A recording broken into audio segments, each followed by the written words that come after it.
চুরি যাওয়া মোবাইল উদ্ধার করে মালিকদের হাতে ফিরিয়ে দিল দুর্গাপুর থানার পুলিশ। মোবাইল ফিরে পেয়ে খুশি মালিকরা।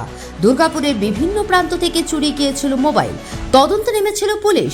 তদন্তের ভিত্তিতে জেলার বিভিন্ন প্রান্ত থেকে উদ্ধার হয় 27টি মোবাইল।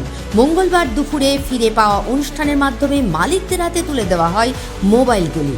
অনুষ্ঠানে উপস্থিত ছিলেন আসানসোল দুর্গাপুর পুলিশ কমিশনারেটের circle inspector Ranbir Bag, OC Durgapur Sanjib De সহ পুলিশ আধিকারিকরা। সার্কেল ইন্সপেক্টর রণবীর বাগ বলেন, কারোর 6 মাস, কারোর 1 বছর আগে, কারোর আবার তারও আগে মোবাইল চুরি গিয়েছিল। তদন্তে নামে দুর্গাপুর থানার পুলিশ। তদন্তের ভিত্তিতে বিভিন্ন প্রান্ত থেকে মোবাইলগুলি উদ্ধার করা হয়। আসানসোল দুর্গাপুর পুলিশ কমিশনারেট প্রতি মুহূর্তে মানুষের সাথে, মানুষের পাশে। এ বিষয়ে সাংবাদিকদের মুখোমুখি হয়ে সিআই রণবীর বাগ আরও বলেন, মোবাইল হারিয়ে মানুষ যে দুঃখ পান, আবার হারিয়ে যাওয়া মোবাইল ফিরে পাওয়াতে ততোধিক আনন্দ পান। সুতরাং পুলিশ সবসময় মানুষের পাশে আছে আর এই মহতী কার্যের দ্বারা মানুষের মুখে হাসি ফোটাতে পারছে।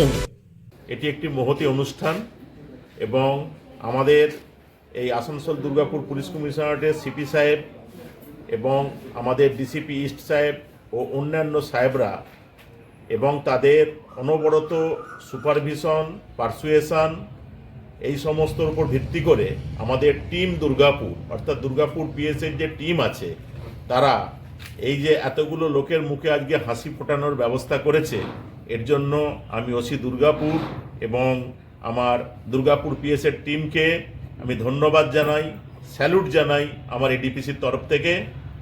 প্রত্যেককেই বলি, হারিয়ে যখন যায় তার মূল্য যাই থাক, আমাদের একটু তাৎক্ষণিক প্রতিক্রিয়াটা হয় কি, বুকটা খালি হয়ে গেল, মানসিক একটা কষ্ট যন্ত্রণা হয়।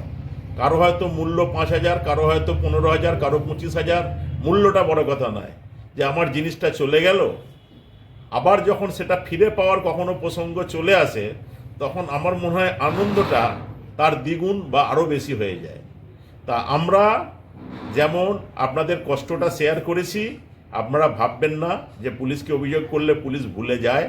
কেন কেউ মে মাসে, কেউ জুন মাসে হারিয়েছেন, আপনাদের কথার মাধ্যমে আমি বুঝলাম। সেগুলো কিন্তু আমাদের এই টিম দুর্গাপুরের অনবরত পারসুয়েশনের এবং আমার ডিসিপি ইস্ট স্যার বা আমার সিপি স্যারের অনবরত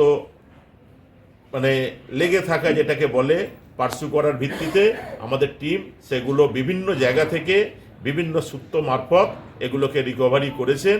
সেই জন্য আজকে আমরা একটা এরকম মহতী অনুষ্ঠানের আয়োজন করতে পেরেছি।